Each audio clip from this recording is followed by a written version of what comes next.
Vous est-il déjà arrivé de vous plaindre de votre situation, même en sachant que Dieu pourvoit à vos besoins?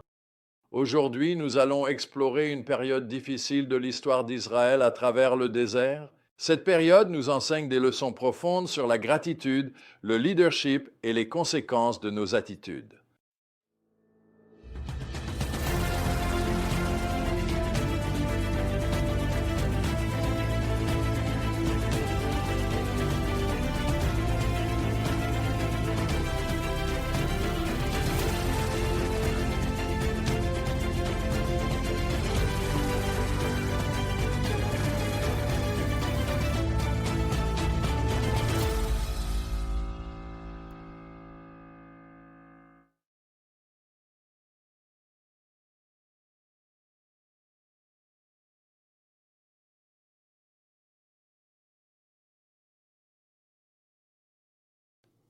Notre vérité clé aujourd'hui, un cœur reconnaissant qui découle de l'amour et de la confiance en Dieu conduit à la bénédiction, tandis que l'ingratitude, enracinée dans la peur et l'incrédulité, mène à la difficulté et à des occasions manquées.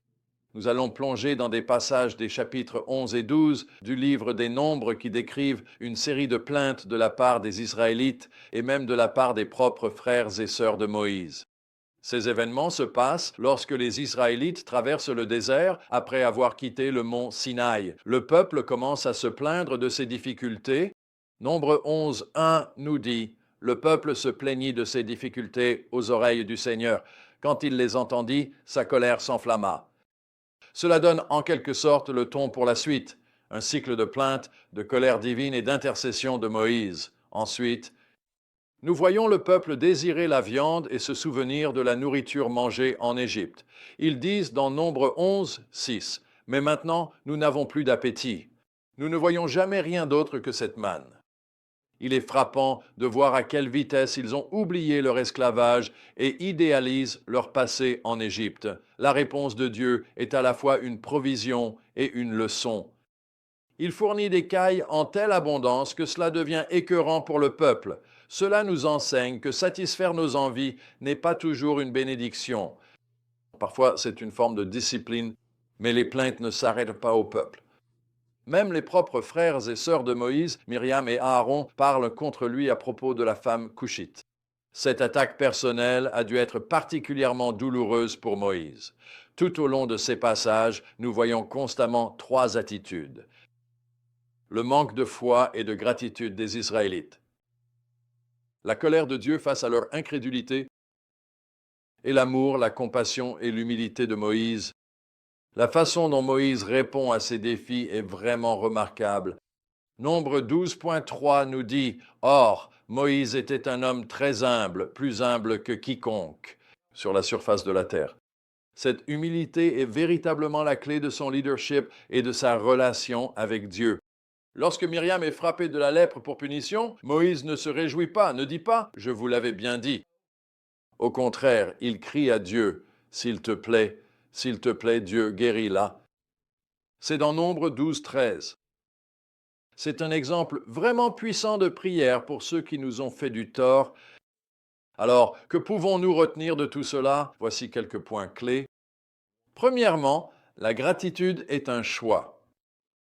Même dans des circonstances difficiles, nous pouvons choisir de nous concentrer sur la provision de Dieu plutôt que sur ce qui nous manque. Deuxièmement, se plaindre affecte notre relation avec Dieu.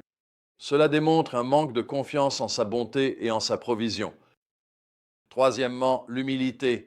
La véritable humilité est une marque d'un grand leadership. L'humilité de Moïse lui a permis de diriger efficacement et d'intercéder pour les autres. Quatrièmement, nous devrions prier pour ceux qui nous critiquent et non pas nous battre contre eux. La réaction de Moïse face à Myriam et Aaron est un exemple puissant pour nous. Et cinquièmement, il est important de noter que la sainteté et l'humilité vont toujours de pair. Plus nous nous rapprochons de Dieu, plus nous reconnaissons nos propres faiblesses et notre besoin de sa grâce. Voici une réflexion personnelle. J'ai appris que l'humilité grandit dans un cœur qui a été en présence de Dieu. Les gens disent souvent « c'est l'un de ces donneurs de leçons ». Cependant, c'est absolument impossible en réalité, car les plus saints seront aussi les plus humbles. Lorsque vous avez vraiment rencontré Dieu, vous vous voyez à la lumière de sa sainteté. Vous ne pouvez que dire « Aie pitié de moi ». Je suis une personne pécheresse. C'est ce qui est arrivé à Moïse dans le désert madianite, c'est pourquoi il a été un si grand leader. Il marchait dans l'humilité tout simplement parce qu'il marchait avec Dieu. Alors, je vous lance ce défi. Comment pouvez-vous, vous aussi, cultiver un cœur reconnaissant? Y a-t-il des domaines de votre vie où vous vous êtes plaint au lieu de faire confiance à Dieu? Prenez un moment pour réfléchir à la fidélité de Dieu dans votre vie. Listez ce dont vous êtes reconnaissant. Le Dieu qui a conduit Israël à travers le désert est le même Dieu qui vous guide encore aujourd'hui. Il vous invite à lui faire confiance, à être reconnaissant pour ses provisions et à marcher dans son humilité. Allez-vous accepter cette invitation?